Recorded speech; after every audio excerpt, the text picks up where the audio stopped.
Bonjour et bienvenue. Aujourd'hui, on va décortiquer une expression anglaise qu'on croise souvent dans des contextes assez formels et qui peut laisser un peu perplexe, vest in. On va voir qu'une fois qu'on a saisi le truc, ça éclaire pas mal de choses. Alors, pour commencer, est-ce que ça dit quelque chose à quelqu'un cette expression « vest in » peut-être en lisant un document officiel ou un article. On tombe dessus et on se dit « qu'est-ce que ça veut bien vouloir dire au juste ?» Si c'est le cas, eh bien c'est une réaction tout à fait normale. Bon alors, allons droit au but. Vest in, au fond, ça signifie conférer un pouvoir ou un droit de manière très officielle, à tel point que ça devient une partie intégrante de la personne ou de l'entité. C'est presque comme si ce droit était soudé à son rôle, impossible à séparer. Donc si on décompose un peu l'action, vest in, c'est vraiment ça. On attribue formellement un droit, on confère un pouvoir, on attache une responsabilité. L'idée centrale, c'est que cette transmission crée un lien quasi permanent, un lien qui est fait pour durer. Et là où ça devient vraiment fascinant, c'est que cette expression a une sorte de double vie. On la trouve dans deux univers qui, à première vue, n'ont pas grand-chose à voir. D'un côté, le monde très carré du droit, et de l'autre, celui beaucoup plus personnel de la motivation. Allez, on commence par son terrain de jeu principal, le contexte juridique et formel. C'est vraiment là qu'on saisit toute la force et tout le poids de l'expression.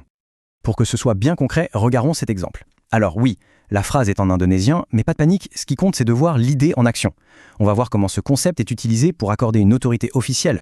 Et voilà ce que ça donne une fois traduit. En anglais, The law vests in the president authority to make emergency decisions. Et en français, la loi confère au président le pouvoir de prendre des décisions d'urgence. C'est limpide, non? Le pouvoir n'est pas juste délégué ou prêté, il est investi dans la fonction présidentielle elle-même. C'est devenu une part de l'ADN du poste en quelque sorte.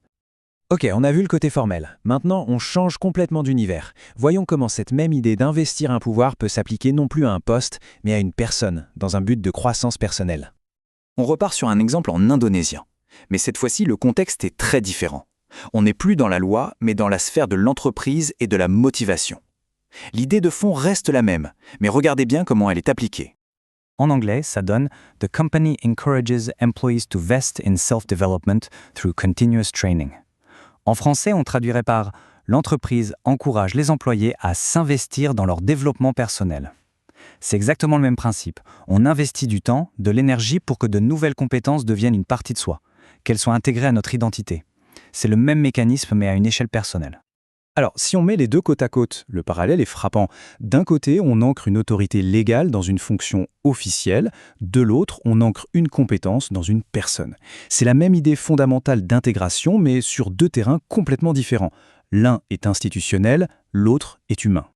Donc, ce qu'il faut vraiment retenir, le point central de tout ça, c'est que vest in implique une transformation. Quelque chose d'extérieur, un droit, une compétence, devient une partie intérieure, inhérente, inséparable de la personne ou de la fonction. C'est ça la clé de l'expression. Et ça ouvre une question intéressante pour la suite. Maintenant qu'on a bien compris le concept, où d'autres est-ce qu'on pourrait le voir à l'œuvre? Dans le monde de la tech, peut-être? Quand on parle de droits sur des données qui sont investies dans l'utilisateur? Ou dans l'art, avec les droits d'auteur? Les possibilités sont assez vastes. Voilà, c'est tout pour cette petite plongée dans l'expression vest in. Merci de l'avoir suivie. La prochaine fois qu'elle apparaîtra au détour d'un texte, la bonne question à se poser sera « Ok, qu'est-ce qui est en train d'être intégré ici et en qui ?» Ça change tout.